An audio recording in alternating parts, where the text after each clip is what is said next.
皆さんまた来てくださってまた来てくださってありがとうございます。ということでね、今日はね、今ね朝なんですよ。木曜日の朝ということで、今週のフォックスです。今週のフォックスは3つ。ちょっとブスだな、毎日ブスだけど今日特にブス。今日は、3つに分かれています。日曜日イースターがあって、イースターサンデーがあって、そこでのホワイトハウス、そしてバイデンが俺は2024年もやるぞって言って、もうちょっと嘘でしょっていうこと、それからヒラリーの問題ということで、この3部構成になっています。今週はこんな感じだったかなと思いますので見てください。どうぞ。 Series of bizarre moments at the White House Easter egg roll. This was just one of them when President Biden answered a reporter's question on Afghanistan when he was suddenly whisked away, get this, by the Easter bunny. Pakistan should not, and Afghanistan should be. All the Easter bunny, Mr. President.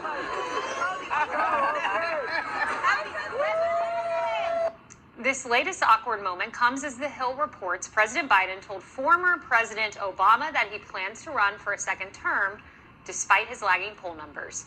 Kennedy, I wonder a lot, I get asked a lot, who's running the country, who is they telling the president what to do. There are far more sinister theories than the Easter Bunny, so I guess I'll take it. I know the president, and you would know this far better than anyone. No one has proximity to the president. Like, no one can just reach out and touch the president, get within inches of that person, because that is the most powerful person in the world. So how is the Easter Bunny right up in his grill, waving in his face, and why is that not a security threat? And why was that giant rodent not tackled by the Secret Service? And if the bunny was a high-placed operative, I want to know who that was. And obviously that was someone, that's a minder. And frankly, it's creepy because someone in that suit was told to give the president, the stop talking signal. The Easter Bunny waving in his face, scaring the living crap out of him. That's weird. Well, I don't know if the Easter Bunny is contracted to speak.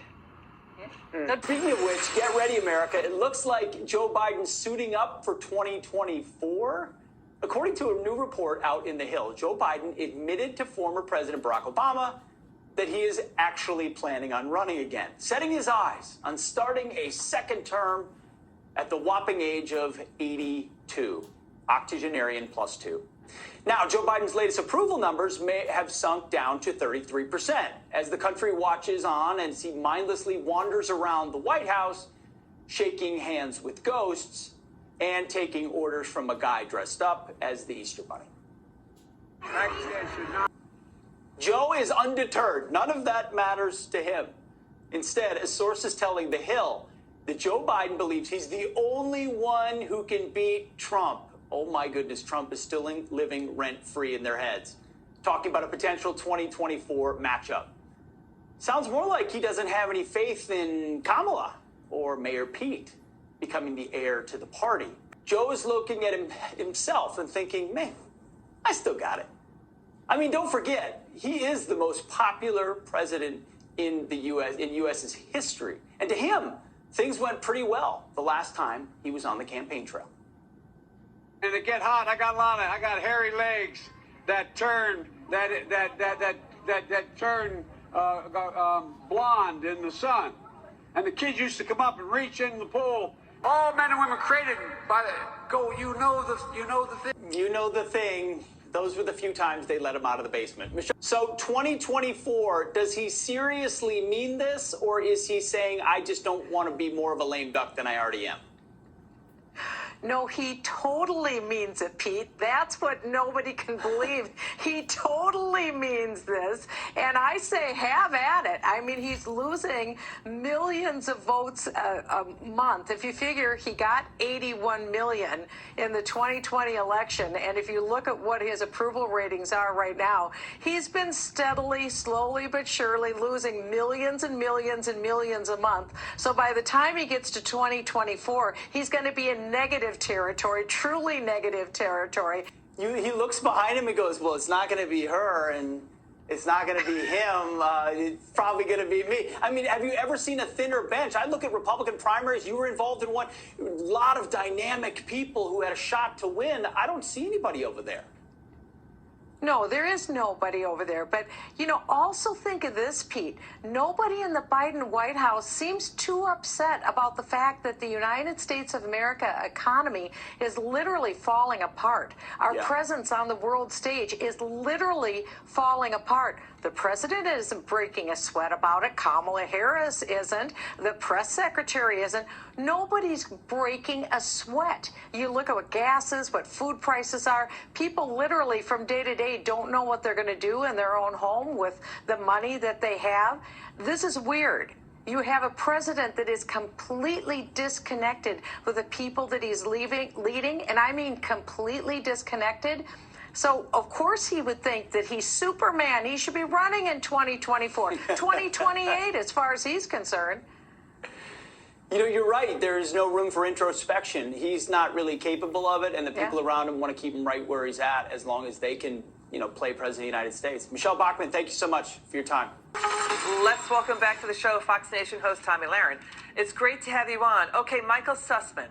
He's going to trial. He's Hillary's campaign lawyer. Special Counsel Durham charges him with lying to the FBI, covering up that he was working for Hillary and trying to get the FBI to probe Trump on Russia collusion with that Russian Alpha Bank. Now his team, this feels like desperation, Tommy. He wants to block Durham from introducing into court as evidence Hillary Clinton's tweets, touting and pushing the false Trump-Russia narrative they cooked up. Does this smell like desperation to you? Well, it certainly does, and I bet that Sussman, as well as Hillary herself, really wish they could delete those tweets, kind of like they deleted those emails. But listen, everything that you're saying is exactly right. I smell a rat here. They were so proud of those tweets when they released them before the election to try to influence the election, to try to further this collusion claim between the Trump campaign, Trump himself, and Russia and this Russian bank. They were so proud of it then, but now all of a sudden, they don't want something as little and as public like that to be admitted into the trial on May 16th. Boy, it sounds like they are getting awfully nervous. And it's not just Sussman. I have a feeling it's Hillary Clinton herself that's getting pretty nervous about this probe, this investigation, and this upcoming trial. I mean, yeah, because Hillary's team, right? The tweets that Durham wants admitted as evidence. And let's show the viewer what they were. Clinton tweeted in the fall of 2016 that Trump has a secret server set up to communicate with Putin-tied Russian bank. And, quote, computer scientists have uncovered a covert server linking the Trump organization to the Russia bank, Alpha Bank. Hillary's team cooked that up. She knew all along that they were cooking that up. And they tried to get the FBI and CIA to go after Trump, but the FBI, CIA, Robert Mueller said, this ain't planned. This is debunked. They didn't go for it.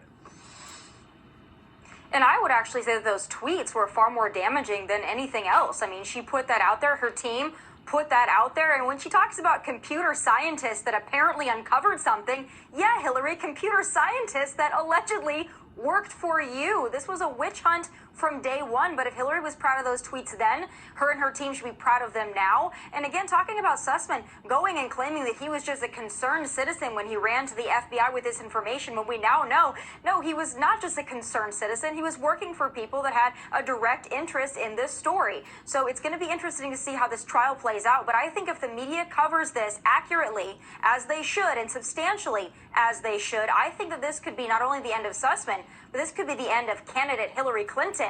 I think she has her eyes on 2024, and this could potentially sink her. Interesting. That's an interesting take. All right, Tommy Lahren, good to have you on. Come back soon.